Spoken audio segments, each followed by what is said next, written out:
Selamat berjumpa kembali dalam layanan audio sahabat seperjalanan. Hari ini adalah hari Jumat 17 Oktober 2025. Tema renungan saat teduh kita dengan judul Hati Seorang Ibu. Firman Tuhan terambil dalam 1 Tesalonika 2 ayat 7 sampai ke 8.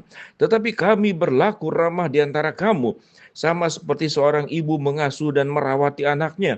Demikianlah kami dalam kasih sayang yang besar akan kamu. Bukan saja rela membagi Injil Allah dengan kamu, tetapi juga hidup kami sendiri dengan kamu, karena kamu telah kami kasihi. Mari kita berdoa. Bapa yang di dalam surga, ternyata kami ingin belajar bahwa hati seorang ibu tidak hanya dimiliki oleh wanita, tapi bisa dimiliki oleh kami semua. Dalam nama Tuhan Yesus kami berdoa. Amin. Shalom sahabat seperjalanan yang dikasihi Tuhan, sewaktu kita memiliki sebuah tema dan kalimat hati seorang ibu, kasih seorang ibu, maka pandangan kita bahwa kasih itu akan dinyatakan oleh wanita atau seorang ibu. Atau kalaupun dia belum menikah, boleh mengatakan dia adalah memberikan hati, kasih, dan cinta calonnya seorang ibu. Tetapi yang menarik, Paulus mengambil kata kasih seorang ibu itu kemudian dikenakan untuk dirinya. Mari kita baca kembali ayat ini. Tetapi kami berlaku ramah di antara kamu, sama seperti seorang ibu mengasuh dan merawati anaknya. Di sini Paulus memerankan diri seperti seorang ibu.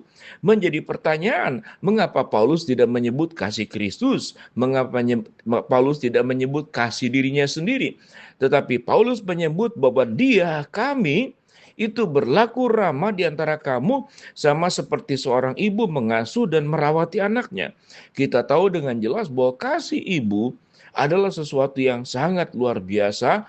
Kalau kita boleh katakan kasih seorang ibu kepada anaknya, itu hanya lebih rendah daripada kasih Allah kepada manusia. Artinya, di antara seluruh kasih dan cintanya manusia, kasih seorang ibu kepada anaknya melebihi kasih seorang, katakanlah suami kepada istrinya, istri kepada suaminya, menantu kepada mertuanya, mertua kepada menantunya, atau persahabatan.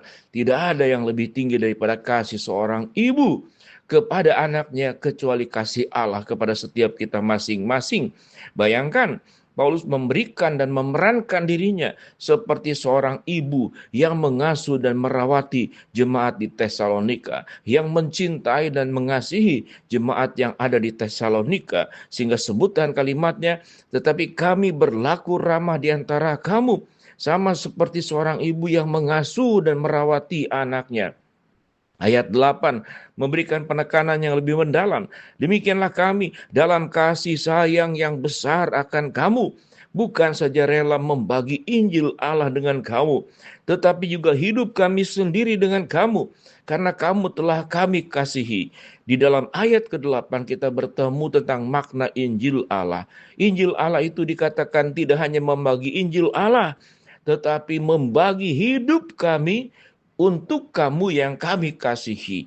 Artinya di sini tidak hanya perkataan, tidak hanya nasihat, tidak hanya berita firman yang diucapkan lewat mulut, tapi sesungguhnya kehidupan Paulus sendiri adalah bentuk kasih, bentuk cinta yang dilambangkan kasih seorang ibu kepada anaknya yang merawat dan mengasuhnya. Dengan demikian bahwa kasih dan cinta seorang ibu yang dikatakan tadi, dia hanya lebih rendah sedikit daripada kasih Allah kepada manusia.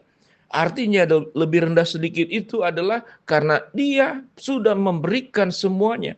Seorang ibu itu berani mati untuk anaknya. Tentu kematian ibu kepada anaknya tidak akan menyelamatkan anaknya.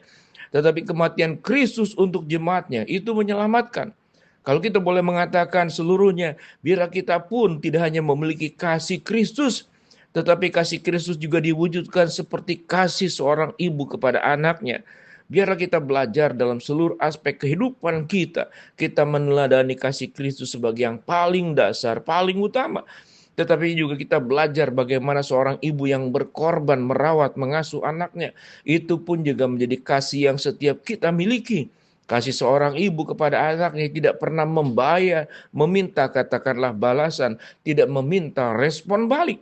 Sama seperti Kristus yang jauh lebih tinggi daripada seluruh kasih yang ada di muka bumi ini, tidak pernah memberikan respon baik. Tetapi sehebat-hebatnya kasih ibu, kasih mama kepada anaknya, maka kasihnya itu tidak bisa menyelamatkan, tidak bisa menyelesaikan dosa, tidak bisa menyelamatkan orang daripada maut. Tetapi kasih Kristus itu di atas segala-galanya.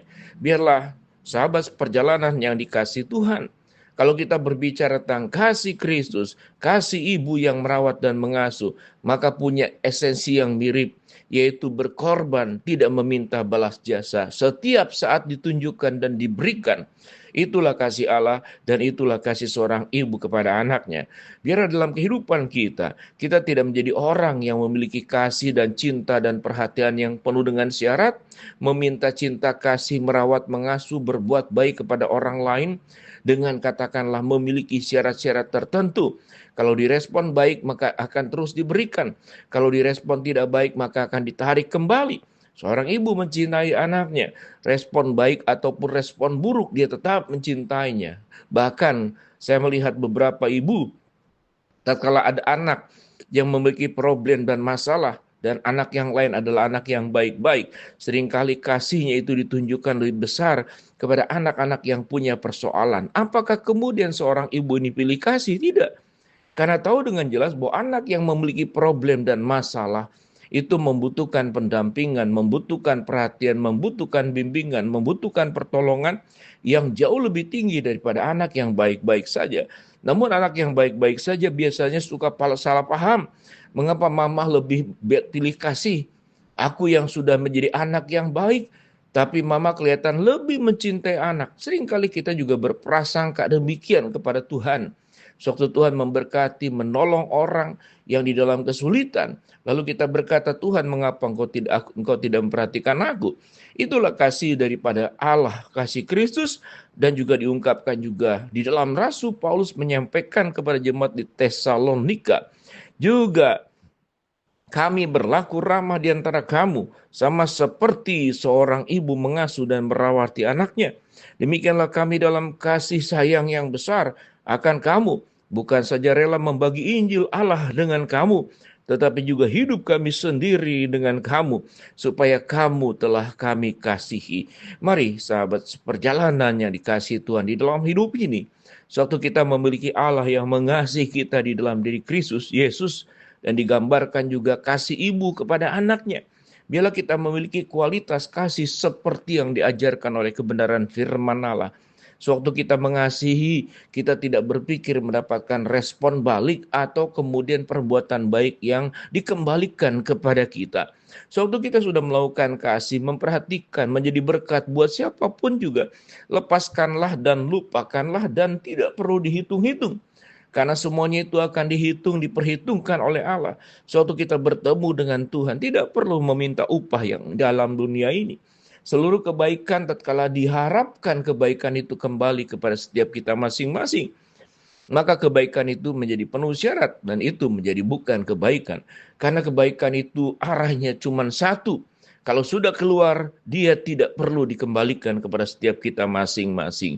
Mari sahabat seperjalanan, kita memiliki kasih Kristus dan kita juga memiliki kasih seperti seorang ibu. Kita berdoa. Bapa dalam surga, hamba-Mu berdoa buat sahabat seperjalanan yang sakit, Tuhan jamah sembuhkan.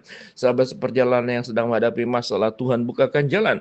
Sahabat seperjalanan yang sedang berdoa mengharapkan sesuatu, Tuhan kabulkan dengan waktu dan cara Tuhan yang terbaik. Di dalam nama Tuhan Yesus, kami berdoa. Amin.